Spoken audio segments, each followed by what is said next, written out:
একটা ধারণা তৈরি হয়েছে মানে বাংলাদেশের রাজনীতিতে যে একটা যদি ইলেকশন হয় তাহলে বিএনপি জিতবে, মানে বাস্তবতা সেটি আমাদের জানা নেই, কিন্তু এরকম একটা আলোচনা উঠছে। সেই সঙ্গে আলোচনা উঠছে যে বিরোধী দল কে হবে।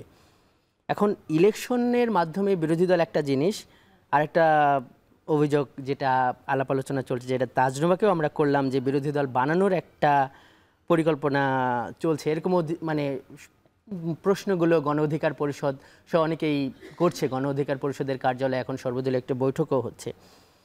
মানে আপনার কাছে আমার প্রশ্নটা হলো যে মানে ইলেকশনের মাধ্যমে যে বিরোধী দল হবে না, সেটি তো একটা ওই যে যেটি তাজরুমা বলল গৃহপালিত বিরোধী দল হবে, তাদেরকে যদি সেভাবে বানানো হয়। কিন্তু এই যে গৃহপালিত বিরোধী দল প্রজেক্টের সঙ্গে মানে বিএনপির নাম কেন জড়িয়ে যাচ্ছে, বা তাদের কেন সম্পৃক্ততা, এই এই ব্যাপারগুলো কেন আসছে?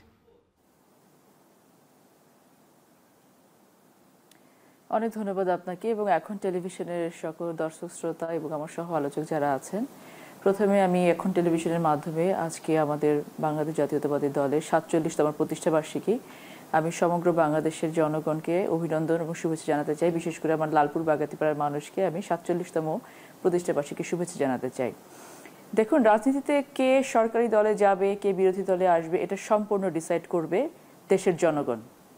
এখানে আপনারা বা আমরা বা যারাই বলি না কেন, একটা পারসেপশন আছে বিএনপি জিতে আসবে, কোন একটি বিরোধী দল বানানো হবে, এটা সবগুলো হচ্ছে স্পেকুলেশনের জায়গা থেকে আমরা অনেক অনেক কথা বলতে পারি। কিন্তু আমরা বিশ্বাস করি যে গণতান্ত্রিক রাষ্ট্রের স্বপ্ন আমরা দেখছি, যে গণতান্ত্রিক ব্যবস্থার স্বপ্ন আমরা দেখছি এবং নতুন বাংলাদেশের স্বপ্ন আমরা দেখছি, সেই বাংলাদেশে একটি সুষ্ঠু সুন্দর পার্টিসিপেটরি নির্বাচন হবে। সেই নির্বাচনে হায়েস্ট সংখ্যক যেই ভোটের মাধ্যমে অথবা আসনের মাধ্যমে জনগণ যাদের পক্ষে রায় দিবে তারা সরকার গঠন করবে। যারা সেকেন্ড হায়েস্ট পজিশনে থাকবে তারা বিরোধী দলে আসবেন। এবং যদি এরকম কোনো সম্ভাবনা থাকে যে না একেবারে সংখ্যাগরিষ্ঠতা পাওয়া যাচ্ছে না ফার্স্ট বা সেকেন্ড পর্যায়ে, তখন কোয়ালিশন সরকার হোক বা জাতীয় সরকার হোক, যে ফরম্যাটেই হোক না কেন, সেটা কিন্তু ডিসাইড করবে হচ্ছে গণতান্ত্রিক প্রক্রিয়ার মাধ্যমে। এখানে কোনো বানানো, যেটা তাজনুভা বললো, I am very much agree with her, যে বাংলাদেশে গত ১৫-১৭ বছরে বিরোধী দলের নামে যেভাবে গৃহপালিত বিরোধী দল করা হয়েছে, সেই বিরোধী দল আমরা কেউ চাই না।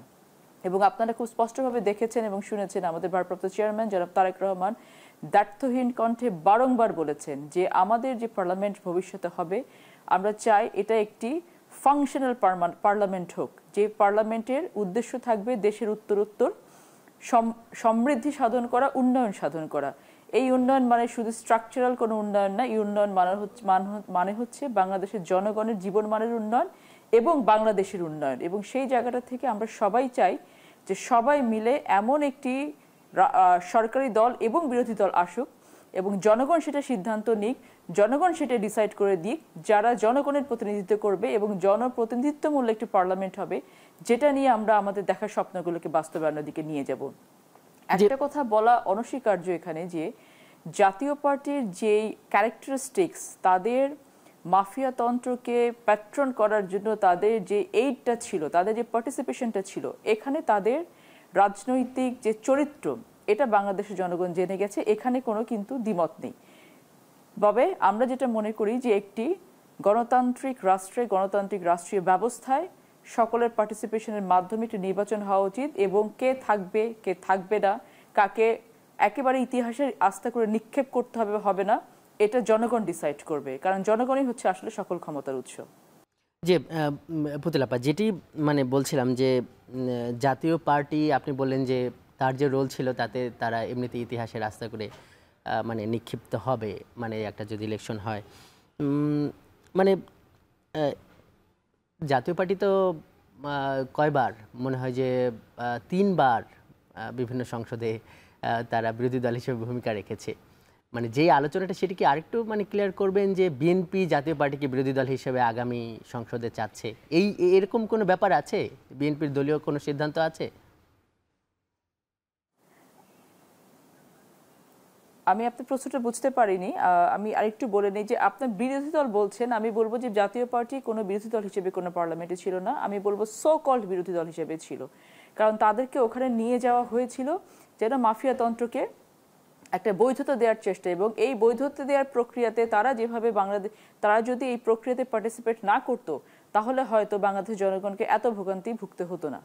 এবার আপনার প্রশ্নটা আমি তখন বুঝতে পারি ভাই, আরেকবার করতে হবে। যেটি যে বিভিন্ন বিভিন্ন ধরনের আলাপ আলোচনা চলছে যে বিএনপি কি জাতীয় পার্টিকে বিরোধী দল হিসেবে চাইছে, ধরেন যে নানান ধরনের কোয়ালিশন সমীকরণ। শুরুতেই আমি তো আলোচনার শুরুতে এটা স্পষ্ট করেছি, এখানে কোনো রাজনৈতিক দলের চাওয়া পাওয়ার উপরে না, আমরা এটা ডিপেন্ড করব জনগণের চাওয়া পাওয়ার উপরে, জনগণের ম্যান্ডেটের উপরে। এখানে তো একটি নির্বাচনের মাধ্যমে নির্বাচিত হয়ে আপনাকে আগে মেম্বার অফ পার্লামেন্ট হতে হবে, তারপরে প্রথম সংখ্যাগরিষ্ঠতা, দ্বিতীয় সংখ্যাগরিষ্ঠতা, তৃতীয় সংখ্যাগরিষ্ঠতা, এইভাবে ক্রোনোলজিক্যালি আপনাকে সরকারি দল বিরোধী দল সেভাবে কিন্তু সেটা ডিসাইডেড হবে। সেখানে বিএনপি কি চাইছে বা জাতীয় পার্টি কি চাইছে বা এনসিপি কি চাইছে, এটা তো অমূলক বিষয়। হ্যাঁ নিশ্চয়ই।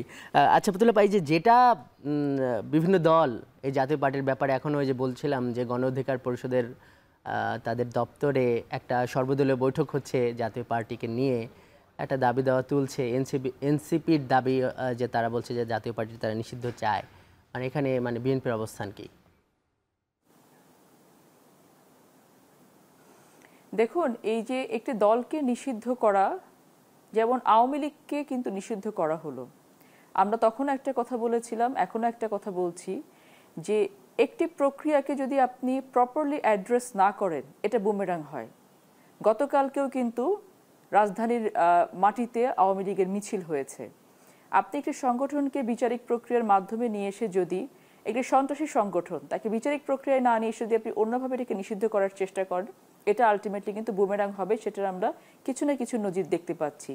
জাতীয় পার্টি স্বৈরাচারের দোসর ছিল, জাতীয় পার্টি সেই ধরনের কোনো অপরাধ করে থাকলে তাকে সেইভাবে আইনি প্রক্রিয়ার মাধ্যমে যদি নিষিদ্ধ করা যায়, আমরা অবশ্যই স্বাগত জানাবো।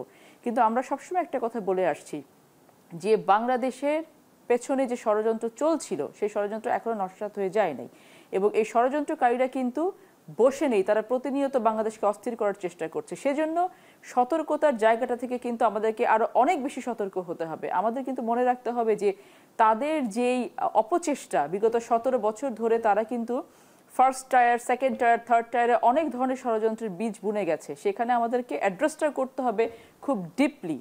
আমাদের যে কোনো প্রক্রিয়াটাকে এমনভাবে অ্যাড্রেস করতে হবে, এমনভাবে এক্সিকিউট করতে হবে যেন কোনোভাবে স্বৈরতন্ত্র মাথা চাড়া দিয়ে উঠতে না পারে। আমরা নামকা অবস্থা শুধু একটি কার্যক্রমকে স্থগিত করে দিলাম, শুধুমাত্র আমরা বলে দিলাম যে কাজ করতে পারবে না, কিন্তু আওয়ামী লীগের আজকে আওয়ামী লীগ বলেন, ছাত্রলীগ বলেন, তারা কি বসে আছে?